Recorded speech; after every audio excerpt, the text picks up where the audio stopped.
Okay, as you can see, that field really isn't that long to where Joe is. You can see the steam, steam. You can see the dust coming up. Of course, I'm stopped here. My wood bearing broke.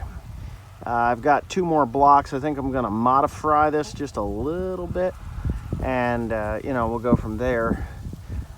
But he is really stomping out the bales. Here comes the tool truck around the corner. He'll figure this out pretty quick. 4960 is running great, by the way. If any of you don't believe that I could fix it, there it is, rebuilt with genuine John Deere parts, engine parts, and it was, because that's what I did. I bought John Deere engine parts. So here he comes. Well, that tool truck is good. The bottom piece broke out of it. I imagine it got enough wear in there, a little friction, and she just decided she would pop on me.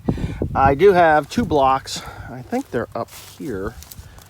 I don't know. I got to figure something out. I may have to go get some screws because my bolts are definitely not long enough. You know what I'm saying?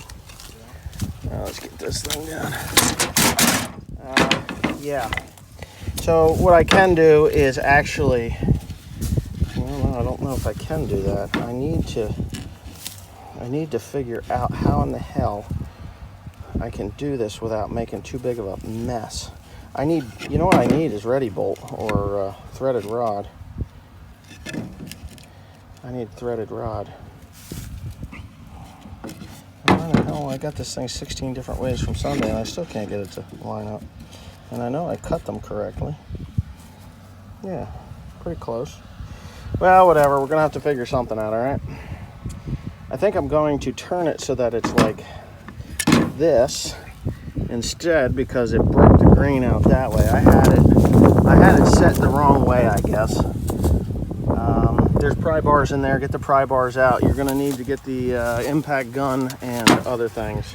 So we'll just let this here for now, and I'll get back to you in a few minutes. Make advancements in our bearing here. Okay, so he's got the, don't bust up the threads and pull it to the side. And I never did tighten that up, so you're gonna have to tighten that up. What I've done is I've drilled a hole in the center there, all center, and then I drilled a hole here so that we can just put the grease zerk in there, and then I can go straight on with it. And the grain will hold better that way. The other thing I'm gonna do is I'm actually gonna cut some, I don't have enough threaded pieces. I'm probably gonna have to go to Lowe's again today and get another one of those, but I'm gonna cut some holes in the inside of this thing to hold grease so that they don't just burrow through without lubrication. The 7530 crawling along. For all of you naysayers that say chrome won't bail this stuff, it bails it. It shoves it right through. Look at that. I mean, come on, people. You know, I gotta be Donald Trump of YouTube when it comes to critics and stuff. There we go. Boy, are we making a dust storm now. You can't even see out of this place. They brush hogged this part, and I'm still able to pick it up. It's just dustier than normal. I did end up changing that bearing out. The bearing was, the wooden bearing worked, but because of all the dust and the dirt, it was packing in the wood, and I was afraid it was going to score the shaft to the point where it would cause me problems later on. So what I decided to do was I changed to the second wood, and I had Timothy shredding while I went and sourced the bearing, and then we did end up getting it from John Deere. They actually had an aftermarket thing there, and it wasn't too god-awful bad. It was like $45 for the whole housing and everything. But I had to drill new holes in the side of the damn thing. So I've got that in there, and it's going, and I'm happy with the way it's going. But it just, one more thing, you know, one more thing you got to deal with. And these things are kind of known for the problems that you'll have with them. But you know, I'm willing to deal with it, whatever, it's okay. The disappointing part of the whole thing isn't that it broke, is that the lack of support from the dealer The dealer I got this from, they're just a junk dealer. They were a junk dealer, but this was in really decent shape for what it is. It does have some issues, but for what I paid for it, I can't complain. And the amount of money that I've already made with it, I can't complain. And it will get me through the job that I'm doing. But the dealer that actually supports it, they didn't have any parts on hand for it, and they're not going to have parts for days. So I ended up having to do that. So, but whatever, it's a good dealer. I'm not going to complain about the dealer too much. I'm just a little disappointed that for the amount of these things that they've got out in the field, they ought to at least have that bearing in stock. And but whatever, they claim they've got it, so they've got it coming, and they're going to let me know when it gets there, because I really need it. I don't want to continue to run something that isn't going to work. I want to have, or isn't proper for the machine. I want to run the right one, and I will do that. But anyway, that being said, I was going to shut my face here and continue to do my job. Now I've got a light on in this tractor, and it says that my alternator's not working. Well, the alternator does work. It's brand new. I got plenty of light. Not that it's going to help me in this dust-ass condition. I'm just really glad I've got this cab in here.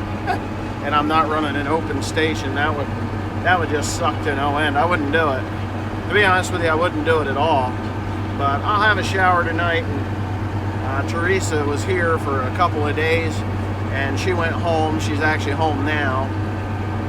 She's got some work that she's doing. She does paperwork for me, and she does a lot of stuff. She's actually doing the embroidery stuff too. There was an order that came in and we missed it, and so she's home. She's got the order. She's gonna do the job, and then she'll be back down tomorrow morning. It's only 4 hours from home, so it's not like it's that big a deal. There's Joseph. He ain't got his lights on yet. Now I know you can't see what I'm looking at because the stars are just incredibly brilliant tonight. But there's a pile of hay there. I don't know if you can see that. I'm pretty sure you can see these two tractors coming in. I got a stack wagon, and I've got the baler, and I have the 4960 between the two of them. Of course, it is one dusty atmosphere here. But we are done. We are finished on this particular farmer's property now, and I will be moving across the road to the next farm, which they don't really have a lot. I guess there's about 250 to 300 acres over there, which will take us 2 days to do. 250 to 300 acres will take us 2 days to do that if nothing breaks. I don't think anything's gonna break. Yeah, I don't know. You never know. Shit breaks all the time, but we're just about done here with what we're doing on, well, we are done. That's the last bales that are gonna come off. I'm gonna send the boys home with the tractors. Both the tractors can go back to the farm. This thing here I'll have to convert tomorrow and get it set up to come back to where we're staying. And yeah, so I did have this bearing here. I did replace the bearing, and it is cool as a cucumber, so that's working. I'm sorry if it's dark, but it is the end of the night, and yeah, here's the remainder of the bales. Ooh, I don't know if Joe has one on his ass or not, but if he does, that's gonna have to come off. I'm not sure. Let us see. Yeah. All right. We'll wait for him to get up here, and Tim can stack the remainder. I don't know what he's got there. Looks like he's got one on his ass. No. He's fine. He should be able to get that home. All right, that's it.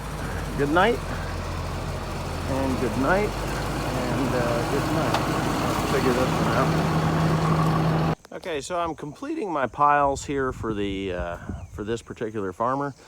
We've got 5 piles, and there is, if you look at the number there, That's the code they've given me, the 5th pile, and then the other code that I've been given, plus the number of bales that are actually in this pile. And yeah, we have completed this particular farm. Now I'm going to be heading over yonder. There's some silver chicken houses over there, and I've got to pick up another 150 or so acres there. That's going to be across the other highway, and I will start on that farm a little later today when the dew comes off. But I just have to get up with him real quick, and he'll show me where the corn fodder is. I know where it is, but I need to get eyes and boots on the ground and show me where to put the pile. So that's how you complete a pile. You just put that code on there, and then you mail it off to the guy that contracted me to do this work, and then I can get paid. If the bales are not in a stack, you don't get paid here. So anything that's left laying out in the field, they come here, and the farmer complains and says, hey, you know, my ass is in trouble. So everything gets stacked. Anyways, there's my truck. There's the pile. Signing off.